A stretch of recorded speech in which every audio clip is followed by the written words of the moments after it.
Hello, everybody, and thank you for tuning in to the Liberty Report. With me today is Daniel McAdams. Daniel, good to see you. Hello, sir.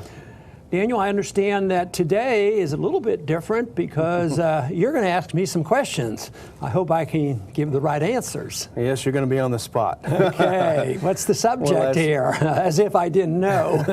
As everyone knows and everyone's talking about, you've got a new book out, Swords into Plowshares.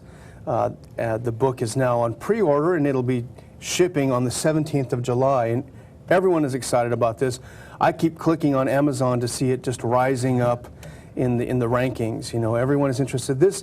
And I tell people this is really the first book, if I'm not mistaken, that you've done solely dedicated to the issues of war and peace, and especially about peace and prosperity. Is that right? Yeah, that is right. I think almost every book I write has economics in it and different things in foreign policy, so I end up always talking about it because I recall one time in a debate, the announcement was, well, last week we did economic policy, this week we're going to do foreign policy. And I sort of objected. I said, you can't do it that way because foreign policy does have economic consequences. So yes, it's the only book that has been written in this manner. But one similarity would be that in many ways it's personalized, you know, in the sense is I know about philosophy, but a lot of it comes from my memory and how I was raised and what I thought was true way back when. And so often I have said that so many of us who were taught in public education and even, you know, in colleges, and then when you discover what's really going on in the world, I say you have to unlearn those things that the establishment have taught us, you know, whether it's the schooling system or whether it's by our TVs or government or whatever. That's the one thing when I first read the early drafts of the book and we were working together on it, and I was struck. I worked with you for 13 or so years in Congress, you know, at least weekly, if not daily, and so I felt like I knew you pretty well. But when I read the book, what struck me so much is how personal it was, how personal it started. It was a side of you that I don't think people really get to see that much. And how was that decision for you to make it such a personal book? In a way, that concentration and interest in the subject probably evolved over the years. Because if you'd asked me, what was the main issue that got you involved to do public speaking? Because my public speaking started in a campaign, but the campaign wasn't to win an election. And that came after the breakdown of Bretton Woods. I was very fascinated with monetary policy, and I started speaking out and ran for Congress. And I don't know what happened. I ended up getting elected, and other things happened. But I didn't enter politics and didn't public speak because of my experience during the 60s with when I was in the military. I thought about it a lot, but in time, I saw the military and the war and peace thing all in one. So by the time I had a chance to pick a committee, I always picked banking, financial services, but then I would always go to foreign affairs and get on those committees. Sometimes they didn't allow me on foreign affairs because I didn't support foreign aid. Can you believe such a thing? That the Republicans wanted me to be dedicated to foreign aid, and then we might let you on the foreign affairs committee. But over the years, I had become much more intensely interested. Then I would go back and think about, well, when did I first think about war? And it's been a long time. I can't remember when I didn't think about war, because you know, my first memory in life was when my youngest brother was born, and he was born in 1939. And so I know I was remembering things when the war broke out. And of course, those 4 years, or less than 4 years, matter of fact, you know, through 42, 43, and 44, and a little bit in 45, I remember very clearly, you know, every single night. My parents were very intensely interested because we had several members in the family in the military, and there was rationing, and my dad was an air raid warden. I mean, and we would listen intensely to the radio, and when they would have these warning signals, you turn off all your lights. I mean, it was very vivid for somebody that was less than 10 years old. And you also even had some some family on the other side in Europe, so you had this sort of strange... Yeah, we had a set of cousins. As a matter of fact, they were twins. They weren't close cousins. It was probably a second cousin, but we knew about them, and they would come to our reunions. But they were drafted, and they were sent over, and one got captured. And I can remember so clearly, we were taught to say our prayers at night. And we always prayed, for our family and for those people in Germany that we were trying to kill. And as years went on, it didn't make any sense. So we send family members over to Germany where we have relatives still living, and they're fighting us, and it just made no sense. So it was those kind of inconsistencies that built over the years. And then I discovered, well, this happens in every war. Just think of the inconsistencies with our Civil War, brothers against brothers, and everybody's misled into this. And of course, the final conclusion, which comes out in the book rather strongly, it's not you and me and our cousins that start the war. And I mentioned a quote from my grandmother about this when I sort of must have been questioning her about it. And she said, the people don't start the wars, the governments start the wars. And I think that is so true. So the challenge is how do we get the government to stop fighting these wars? Now, our founders made an attempt at it, to have a restriction and make sure the people had a vote in the Congress and declare war, and the president couldn't do this, but that's all gone right now. So that's been the real problem, and I started putting that together. So I have the time growing up, and then in high school I knew about the Korean War, and a teacher went over and got killed. And of course, then in the 60s, I was in the service for 5 years, and the Vietnam War went on, and that was a disaster. And as the years went on, in my mind, it became even more disastrous. And now we're in perpetual war. And I still listen to my grandmother. It's the government's fault. And of course, there are some people who would challenge that by saying, isn't the government there to take care of us? And what would you do? How would you, protect ourselves? They always raise those kind of questions.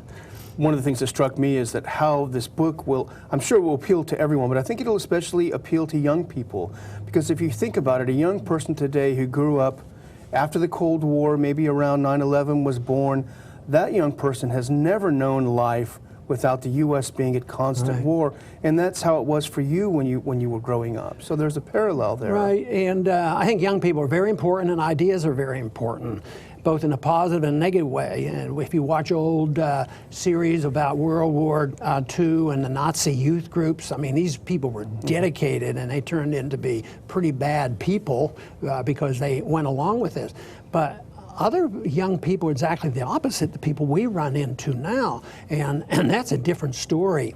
But there was one song that I quote in the book, The Universal Soldier, and it's very, very challenging. It's an anti-war song, no doubt about it, but the conclusion is a little bit pessimistic, and because the Universal Soldier is you and me, and I admitted it one of my major speeches during the campaign that I became a universal soldier. They said, come. So I march in and I participate rather than resisting. And I praise Muhammad Ali for giving up his career as a boxer, his title, to say that they didn't do anything to me. Why do I have to go over there and kill these people? Principle.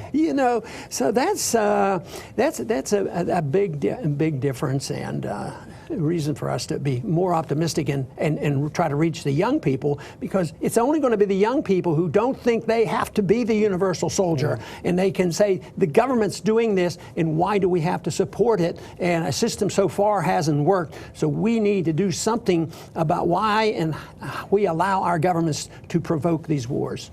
It's interesting. Everyone looks at a book differently, and you told me a little while ago when your wife Carol first picked up the proof copy of the book, she looked at something that you did that was unique, which is before every chapter you put a little quote of songs that mean something to you for their anti-war message. And yeah, see, it's easy, but I thought, well, maybe she's not interested in that other stuff, but I do the same thing when I go to a book. If there are famous quotes in a book, I think it's fantastic, and even some of the things we put on our website we'll put a person's picture up and a quote, and a lot of people are very interested because they see the individual, know the individual, and even though it's short and pithy, they think, this is great, this is making a point. So you don't have to write 30 pages and give long speeches, which I do on occasion.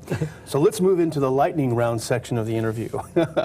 And that is, what I appreciate and like about the book is you can virtually open any page and there'll be a subhead that'll tell you what it's about. And each one of these are little speeches almost that you could give. So I was going to throw out a couple of these if you don't mind, and maybe you could just give a quick answer because these are things that you handle.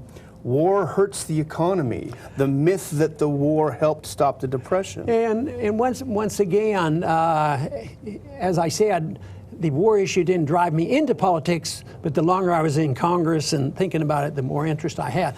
But then I listened to these arguments that people still use today that Roosevelt got us out of the Depression with a war, which is total nonsense. Just killing people, it gets rid of unemployment. But what's good putting 10 million people in uniform and getting a bunch of them killed and consuming more wealth? That doesn't do it. Some people profit, like some people would say they profit today from the military-industrial complex. But if you build a bomb and you drop it over there in Syria someplace, there's been no improvement in the standard of living of anybody, even though somebody made some war profits. That's completely different. But you cannot solve the problems of the economy. Wars always make the economy worse. You talk a lot about religion and people who manipulate, especially Christianity, to promote war. And one of your subtitles is Killing in the Name of God. I thought that was powerful.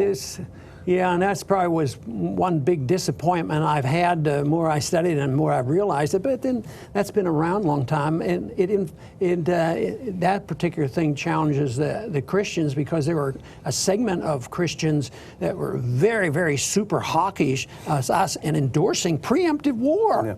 In the Middle East. And that is disappointing because, and I would cite some biblical things, in the debate about, a foreign policy of non-aggression and looking toward what the Prince of Peace would say. But there are some Christians that do this, but it's not what I understand from Christianity. But this is not to indict Christianity alone. I think every religion is vulnerable, toward stepping over bounds and using religion to motivate people to kill. And I think that is wrong and actually a gross distortion. And some people who are anti-religion would like to say, see, it's those religious people. Religion causes all these wars. But then the question they have to ask is, 300-400 million people killed in the 20th century. I wonder how many of them were killed as a consequence of some atheistic dictators, fascists, and communists that they even though they were atheists, they became the god. The government became the god, and they wanted to be worshipped. Like even still today, they consider the dictator of North Korea like godlike, and of course there was a godlike figure in Japan and these different places. But that doesn't mean they're reflecting true Christian values or the values of most religions, because I think there are some good things that bring major religions together, like the Ten Commandments and striving for peace and recognition of private property and endorsement of the Ten Commandments. That isn't like a monopoly of the Christian faith. Yeah, the just war theory. Well, speaking of great gods, you talk a lot about the war presidents, and I think you decry the fact that the great presidents in U.S. history are the ones that are considered great for being great war presidents, and that's upside down, right? Right. Ivan Eland, who wrote the book about reassessing the presidents and reassessing Mount Rushmore. Because we were taught from the very beginning in grade school on up that the great presidents were war presidents. From the very first president, which we sort of exclude from this category, but certainly from Lincoln on, Lincoln was a great president. He saved the nation. And then we had Wilson, and then we had Roosevelt, and then we had Johnson. And fortunately, so far, our most recent super war hawk, George W. Bush, isn't getting the positive statement that these others.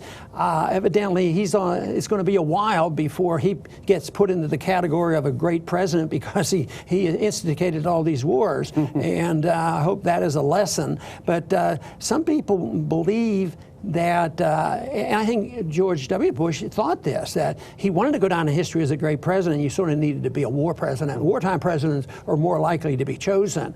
But hopefully we as a people, and especially our new generation, will not reward people who use violence to promote a certain cause. And it wouldn't be a Ron Paul book without a positive and happy ending. And that's what's so uplifting toward the end. One of the later subtitles is, "Spreading truth can build resistance to war."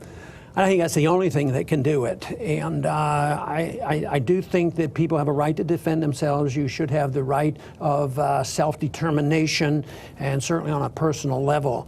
But I'm suggesting that the next stage for humankind is to go advance the cause of civilization, which is a bold statement.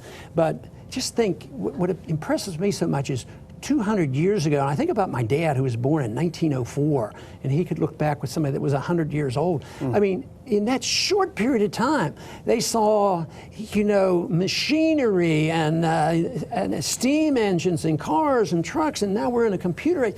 So much has been achieved, and it's fantastic. And in spite of the waste in the wars, there's been such a tremendous improvement in living conditions.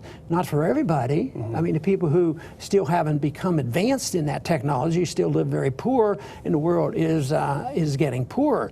So my suggestion is, if the human race can advance, and if technology advanced to improve our living standard, and unfortunately that was used in warmongering too. I mean, you can have nuclear energy, but think of nuclear energy can be a very useful thing. But if it's used for nuclear bombs, it isn't. So much of our expenditures go not to just to improve the benefits of humankind, it goes to enhancing the killing. So that has to be rejected, and there's no reason, in my estimation, that we can't go to that stage. But we have to admit a couple things. Government starts war. And if you can't get one to live within the law, like our government doesn't live within the Constitution, that eventually, if we truly believe in this, we have to refuse. We can't be the universal soldier and always obediently go and say, yeah, whatever you want us to do, you need some cannon fodder today, I'll send my kids and make heroes out of them, like they do in the Middle East on both sides, So that is, I believe that's a possibility, but it's not going to be immediate. It's going to take time to do this, and this is what, of course, that I strive for. And of course, I claim that it will come once they realize that ideas have consequences, and good ideas should have good consequences. Well, millions of people are going to read this book, and I think it's very exciting what they're going to get out of it. So we should be very uplifted and positive about it. Okay. Thank you, everybody, for tuning in today. I hope you enjoyed our little interview, and come back to the Liberty Report soon.